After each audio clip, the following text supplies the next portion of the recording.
ఉన్నారు. మేమైతే మాస్తున్నాం. ఇంకా దేవుళ్ళని అన్నీ నీట్గా కడిగేసుకొని నేను దీపం అయితే పెట్టేశాను. ప్రసాదం అయితే మేము చేయకూడదు కాబట్టి చేయలేదు. ఓన్లీ కిస్మిస్ పెట్టాను. కిస్మిస్, ఫ్రూట్స్, బాదం అలాంటివి పెడుతున్నాను. అయితే మా పెద్ద పాప కంటే స్వీట్ తినాలనిపించి సీర్ కుర్మా చేసుకుంటారు కదా, సేమియాలు సన్నవి, అవి తీసుకొచ్చిందనమాట.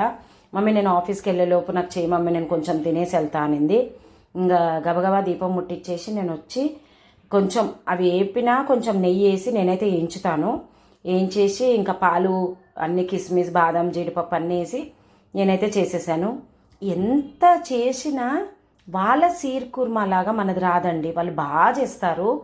వాళ్ళు ఎంత బాగా చేస్తారు కదా, అదేందో మరి. అంటే ఒకరొకరి చేతులలో ఒక్కొక్క మహత్యం ఉంటుంది అంటారు కదా, అట్లా కూడా ఉంటుందేమో మరి, నాకైతే తెలీదు.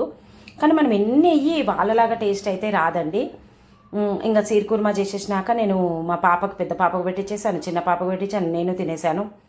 తినేసినాక అంటే పాలు, మమ్మీ ఇన్ని పాలు పోస్తావా మమ్మీ అని మా పాప అడుగుతుందనమాట.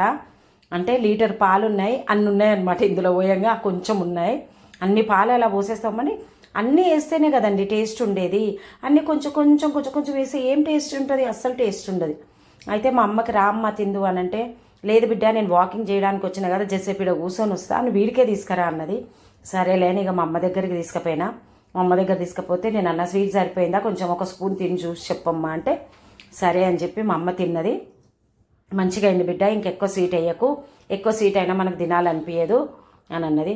అంటే డైలీ అలా వాకింగ్ చేసి అక్కడ కొంచెం సేపు కూర్చొని మళ్ళీ రిటర్న్ వస్తుంది అనమాట. అంటే బయట అన్నీ చూస్తుంది. కొంచెం బస్సులు అన్నీ వెళ్ళేవి కనిపిస్తాయి అనమాట, సైకిళ్ళు బస్సులు వెళ్ళేది అవి చూస్తుంది అనమాట మా ఇంటి. ఈ వీడియో